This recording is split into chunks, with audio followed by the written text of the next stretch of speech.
Os insetos. Existem entre 5 e 10 milhões de espécies. São animais bem-sucedidos e distribuídos entre os terrestres.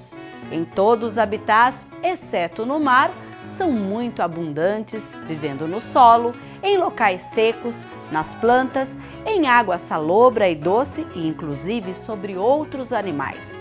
Alguns deles podem voar, permitindo que se protejam dos inimigos e capturem suas presas com mais agilidade.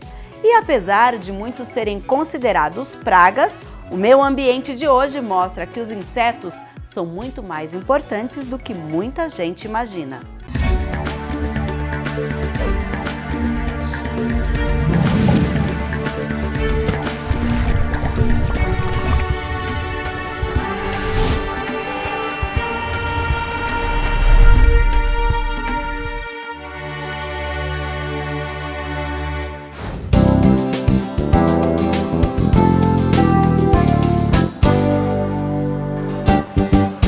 Equilíbrio ecológico, remineralização dos produtos orgânicos, aceleração do processo de ciclagem dos nutrientes, polinização de plantas e até tratamentos de feridas e elucidação de crimes. Eles são tão importantes que até já foram protagonistas de um filme. Aproveitando essa exposição que traz insetos que chegam a 1,6 mil vezes o tamanho real, o Meio Ambiente mostra um pouco do mundo desses artrópodes que possuem 3 pares de patas. Ao todo, são 14 bichos de 10 espécies, entre eles o louva-a-Deus, besouros, lagartos, borboletas, libélula, joaninhas, vagalumes, cigarras e abelhas. O que a gente só imagina, infelizmente, o que se ensina para as pessoas é que inseto causa doença, come planta e que tem que matar e que não faz falta nenhuma. A gente pode pensar de duas maneiras, então. Se a gente pensar no meio ambiente independente do ser humano e pensando na vida humana.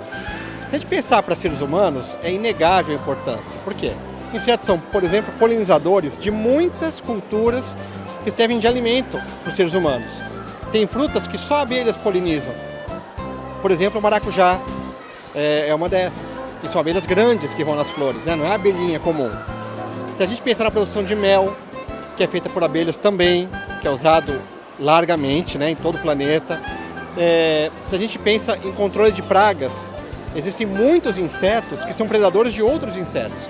Então, por exemplo, muitas lagartas que atacam as culturas são predadas por formigas, por vespas, por exemplo. Mas isso é pensando no ser humano. E a gente pode continuar essa lista até em termos de pessoas que se alimentam de insetos diretamente. Em todo o planeta existem culturas, no Brasil mesmo, né? A farofa, feita com o abdômen da formiga saúva, que as pessoas fazem a farofa, né? E no México é muito comido, na Índia. Há milhares de anos, populações se alimentam de insetos. Populações tradicionais e indígenas em todo o mundo, em qualquer continente, incluindo na Europa, se alimentam de insetos. Para a polinização, os insetos têm um papel primordial. Uma parte enorme das plantas que é polinizada por animais, a maior parte desses animais que polinizam são insetos, essa importância é inegável para a manutenção dos ecossistemas de modo geral. Os insetos e suas larvas, né? Então a lagarta da borboleta, a larva do besouro, e os adultos também, eles são a base de da maioria das cadeias alimentares do planeta. Porque eles servem de alimento não só para outros insetos, mas também para aranhas, como está mostrado aqui na exposição, para muitas aves. Então, passarinhos, de modo geral, se alimentam de insetos. Mesmo uma ave que come fruta, ela também pode comer insetos. Às vezes ela não é especialmente frugívora, são raras. Até beija-flor, que se alimenta de néctar, pode se alimentar de pequenos insetos, às vezes. Então, alimentam aves, mamíferos, répteis, os anfíbios, né, os sapos, outros insetos. Então, sem os insetos no ambiente, o ambiente entra em colapso. As plantas não se reproduzem, os animais maiores que a gente vê, então as aves, os mamíferos, os répteis, vão à extinção porque não tem alimento suficiente e todo o sistema colapsa. Com eles, a vida humana colapsaria também. O louva-a-Deus. Aqui, a curiosidade mostra que ele controla a população de outros insetos. Aquela aparente postura de que ele está rezando, na verdade ele é um predador muito voraz e muito eficiente. Então aquelas mãos que estão aparentemente em forma de prece, mas elas estão preparadas para darem o bote. Então elas são armadas com ganchos, em maioria das espécies. Eles capturam insetos e comem eles vivos. Então eles são controladores de vários insetos. Eles mantêm as populações desses insetos em níveis como a gente conhece. Vagalumes? Você sabia que esses insetos que possuem órgãos luminosos comem pulgões e lesmas? As larvas dos vagalumes, né, antes de eles virarem o adulto, o besouro, que sai brilhando por aí, elas são vorazes comedoras, por exemplo, de pulgões e de cochonilhas, que são, assim como as joaninhas também. Então elas se alimentam de outros animais que podem fazer mal a culturas. Muitos vagalumes se alimentam de lesmas. A lagarta do vagalume, né, a larva, come lesmas. Então elas ajudam a controlar, tanto joaninhas quanto vagalumes, ajudam a controlar uma boa parte das pragas agrícolas, se a gente pensar na economia humana. E se pensar no meio ambiente, eles ajudam a manter essas populações equilibradas. A cigarra, que tanto intriga com seu canto noturno, também tem uma função na natureza. As cigarras adultos a gente conhece que eles têm vida curta, a maior parte delas dura uma semana ou duas, a gente sabe que elas cantam, a gente tem até lenda sobre isso. É só a fase para acasalar. Os machos fazem barulho, atraem as fêmeas e acasalam. As lagartas delas e as ninfas, né, que são os imaturos, vão ficar dentro da terra, sugando seiva de árvores e de outras plantas, em alguns casos conhecidos até 17 anos. Então elas passam 17 anos dentro da terra, se alimentando e crescendo pouco a pouco, para depois saírem e ficarem uma semana ou duas na natureza como adultos. No Brasil tem várias delas que duram 3, 5 ou 7 anos embaixo da terra, tem muitas espécies de cigarras, mas elas são basicamente sugadoras de seiva subterrâneas. As fezes dela servem, claro, para fertilizar o solo. Como elas fazem galerias na terra, tem que cavar e ficarem ali, quando elas saem, são buracos, então ajudam na aeração. Mas de modo geral, as cigarras, quando são então as imaturas, né, quando são jovens, elas mais provavelmente são insetos que causam problemas para as plantas, porque elas sugam a seiva a partir diretamente da raiz de muitas dessas plantas. Então elas, se você está tirando a seiva, você está prejudicando. Agora, dentro do equilíbrio de todo o ecossistema, eliminar cigarras não é uma vantagem. É uma vantagem apenas quando você pensa em produção econômica. Do ponto de vista ecológico, elas estão causando um efeito negativo, mas esse efeito negativo ele é pontual. Se a gente pensar no sistema como um todo, a presença das cigarras é um efeito positivo. Por quê? Da mesma maneira que os outros insetos que eu comentei, elas são também parte da base das cadeias alimentares. No controle das populações de moscas e mosquitos, a libélula é um soldado. Então os jovens não voam, são aquáticos, vivem dentro d'água e se alimentam de tudo que é ser vivo, animal que se mova. Okay? Então elas vão comer larvas de mosquito, vão comer larvas de outros insetos, girinos e até peixes. E os adultos continuam sendo carnívoros, são caçadores, voam muito rápido, né? Qualquer um que já viu uma libélula voando consegue perceber o quão rápido elas se movimentam, e elas predam muitas moscas e mosquitos. A formiga também é lembrada pela sua importância e organização. As formigas são importantíssimas, porque elas ocorrem em todo o planeta, em todo e qualquer lugar do planeta. Elas só eram ausentes em algumas pequenas ilhas no meio do Oceano Pacífico, Atlântico e Índico, e na Antártida não tem formigas. No resto, em todos os continentes e ilhas, formigas são presentes. O que se fala sobre formigas serem tão nojentas quanto baratas, eu não vou dizer que eu exagero, porque é real na situação que foi criada pelo ser humano. Então, por que eles falam que é nojento? Porque foi feito um trabalho em hospitais, em que as formigas andavam pelo hospital, andavam em cima de restos e lixo cirúrgico ou lixo hospitalar, e depois a mesma formiga estava na cozinha andando em cima de alimento, então o potencial dela como transmissora de bactérias e de outros patógenos é muito grande. No próximo bloco, uma criação de larvas de moscas que servem para curar feridas e mais, insetos que podem elucidar um crime.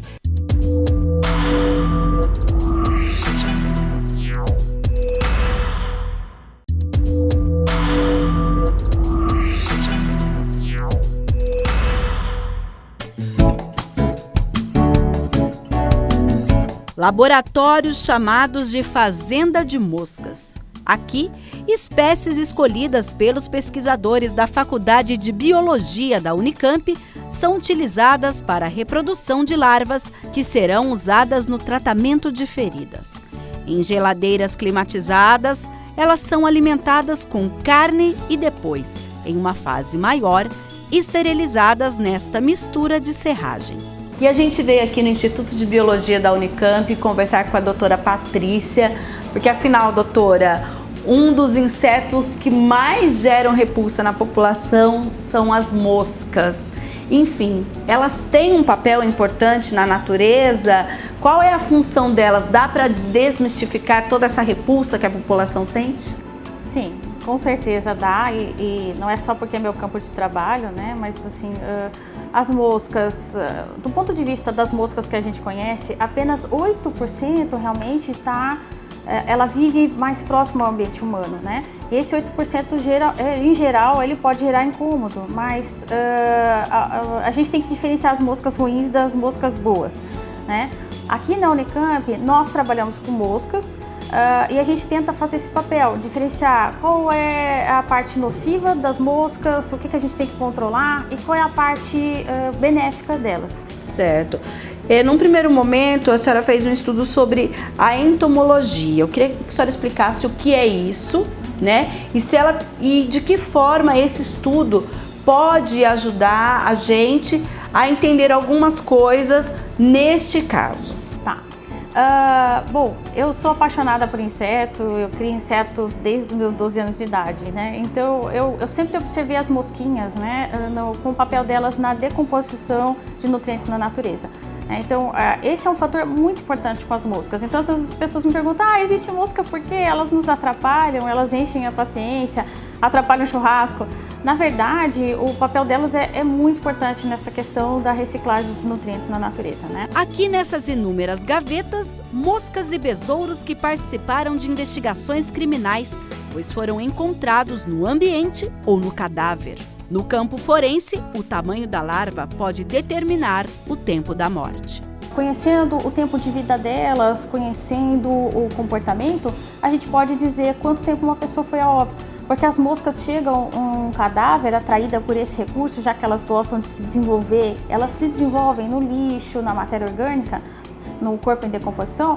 A partir do momento que um perito vai no local ou o perito recolhe a larva, não tem condições de identificar, mas ele manda para um especialista dentro da universidade, né? Tem vários que recebem, a gente identifica, a gente consegue falar quanto tempo, em termos de semanas, dias, horas e quase minutos, quanto tempo a pessoa foi a óbito. A gente consegue, através do estudo da larva ou da própria mosca? Da larva. Da larva. Da larva, né? Tá. Que vai gerar o indivíduo adulto, né? Então, a gente tem uma série de estudos dentro da universidade, né? Dentro de várias universidades no Brasil. Esses profissionais são chamados entomologistas forenses, né? E é uma linha de pesquisa que a gente faz, né? Que a gente desenvolve aqui na Unicamp, onde a gente consegue, então, produzir os dados básicos que precisam ser aplicados. Então, esses dados do tempo de desenvolvimento, quem é a espécie, o que ela está fazendo naquele corpo, quando ela chega, tudo isso a gente faz aqui no laboratório da Unicamp. A gente tem questão de infestação em ambiente doméstico, né? Então tem casos de contaminação com cupim, infestação de alimento. Então a gente consegue também, a partir do conhecimento do ciclo biológico dos insetos, e aí pode ser uma gama grande de insetos, não é só mosca que a gente utiliza no campo de infestação ou contaminação de alimentos. Eu já peguei medicamentos que o cliente abriu o medicamento e a hora que ele foi usar a dosagem, que ele foi puxar o medicamento com a seringa, veio um inseto junto. Sim. Então a gente imputa a responsabilidade. Onde é que aconteceu a contaminação? E a gente consegue fazer tudo isso a partir dos nossos estudos básicos na universidade. Voltando à fazenda das moscas, nesta estufa esterilizada, elas se desenvolvem em gaiolas plásticas adaptadas e recebem leite em pó e água. Para a pesquisa, são usados apenas os insetos que se reproduzem em matéria orgânica em decomposição. Foi um passo muito pequeno para a gente começar a trabalhar com moscas que comiam. Se elas comem o tecido morto, por que não usar isso em pacientes que têm feridas, lesões que são bem amplas, e que tem dificuldade no processo de cicatrização, né? Então, geralmente o diabético. Geralmente o diabético. O público diabético, infelizmente, é o mais atingido. Ele tem um retardo no processo de cicatrização e isso leva à infecção, à septicemia, né? Infecção generalizada. Então nós começamos a trabalhar com algumas moscas que nós temos na área que se criam em carcaças, a gente começou a selecionar algumas mosquinhas. Então a gente tem 2 espécies hoje que a gente utiliza. No mundo já é utilizada a terapia larval, só que eu percebi que em 2005 no Brasil a gente não tinha espécie nenhuma que era usada no mundo, a gente não tinha aqui no Brasil. Nós não tinha espécie dessas moscas aqui, é isso? Não tinha. Essas moscas que são utilizadas na terapia larval no mundo, né? Então tem várias bibliografias que mostram, né, a utilização das larvas, né, para cicatrização. A gente não tem as mesmas espécies aqui no Brasil. Então em 2005 eu comecei a pesquisar quais são as espécies que a gente poderia usar de mosca que se alimentam só do tecido morto. A partir dessa literatura que a gente já tinha modelos de terapia larval na Europa, por exemplo, como a senhora partiu para a terapia larval aqui no Brasil? No mundo já é utilizada a terapia larval, então em mais de 20 países, em mais de 20 mil instituições no mundo utilizam a terapia larval, na Europa e nos Estados Unidos. No Brasil, o nosso maior entrave é que a gente não tinha nenhuma mosca que é utilizada na Europa ou nos Estados Unidos. A nossa legislação não permite a introdução de moscas. Então, o nosso trabalho na Unicamp foi, a princípio, selecionar as moscas brasileiras que pudessem ter essa capacidade para a aplicação da terapia larval. Essas 2 moscas nós fomos selecionando a partir dos estudos em laboratório para ter a segurança de que elas iam ingerir só tecido morto, né? Então, ela auxilia também nessa resposta, já que o diabético tem muita deficiência com a resposta imune, com a imunidade dele, com o processo de cicatrização. Então as próprias células do paciente, a partir dessa terapia, são estimuladas a funcionar. Sim, para que ele possa, enfim, aquela ferida comece a ser fechada. Sim. Tá, isso unido a um tratamento medicamentoso que ele não necessariamente. A gente tem feito, tem vários colegas fazendo o tratamento de rotina. O hospital do Rio Grande do Norte tem a doutora Juliane, né, e a enfermeira, né, responsável pelo tratamento das lesões de pacientes diabéticos, está em rotina. Nós já fizemos alguns tratamentos no Rio de Janeiro, no Rio Grande do Sul também, né, lá em Pelotas, né? Então eu já participei de vários estudos e colegas, e hoje aqui na região metropolitana de Campinas a gente está também em discussão para tentar aplicar e selecionar os pacientes para aplicação. Tá, até porque a senhora está falando de um tratamento super importante. Hoje se fala muito da questão do pé diabético. É preciso que ainda haja uma quebra de paradigma no que diz respeito às moscas, para que a gente possa evoluir ainda mais com esses estudos e proporcionar mais uma alternativa de tratamento? Sim, com certeza. Nós hoje precisamos de tratamentos baratos, efetivos, e custo é importante, né? Barato, efetivo e medicamentos que falem português, né? Então a gente não pode depender de medicamento importado. O Brasil tem que ser capaz de desenvolver tecnologia e precisa desses estudos. Esses estudos que a gente faz na universidade, eles têm grande importância nesse sentido para a sociedade. E as moscas podem ajudar nisso? Com certeza, elas ajudam bastante. No próximo bloco vamos falar de baratas. Será que elas têm alguma utilidade?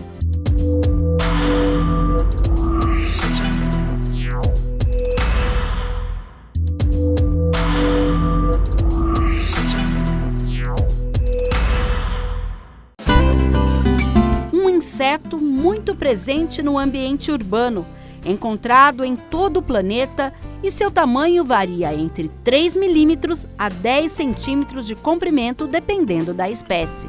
Mas afinal, qual a importância das baratas? Por que existe a barata, por exemplo? Uma pergunta muito interessante, né? A gente, novamente, eu venho dizer, isso não está errado, a nossa vida é assim, a gente olha o mundo da perspectiva humana. Então se a gente pensa que a barata, a gente não gosta dela, ela é nojenta, ela não devia existir, o mosquito se alimenta de sangue, não devia existir, a mosca posa na comida, mas se você imaginar o sistema todo, e os insetos já existem muito antes de seres humanos começarem a pisar nesse planeta, os insetos são tão diversificados, porque eles conseguiram de uma maneira muito eficiente ocupar todos os ambientes e todas as oportunidades para se procriar e obter alimento. No caso da barata, elas são excelentes decompositores também. Tanto é que hoje, uma coisa que ninguém sabe muito bem, eu vou até contar aqui com uma curiosidade, as baratas e os cupins são parentes muito próximos. De tal maneira que hoje os cientistas consideram cupins como baratas que vivem em sociedades. Mas há quem tenha aversão a este inseto. Elas parecem feias ou nojentas devido às suas formas ou cores.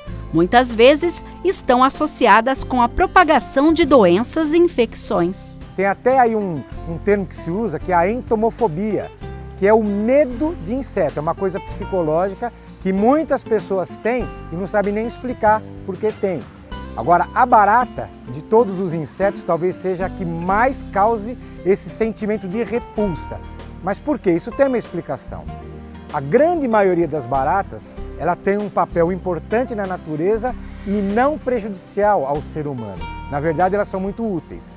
Existem cerca de 3.500 espécies de baratas no mundo e menos de 1% dessas são aquelas que a gente chama de sinantrópicas, ou seja, as baratas que acabam convivendo com o ser humano nas habitações, nas edificações humanas, naquilo que o ser humano constrói e altera no ambiente.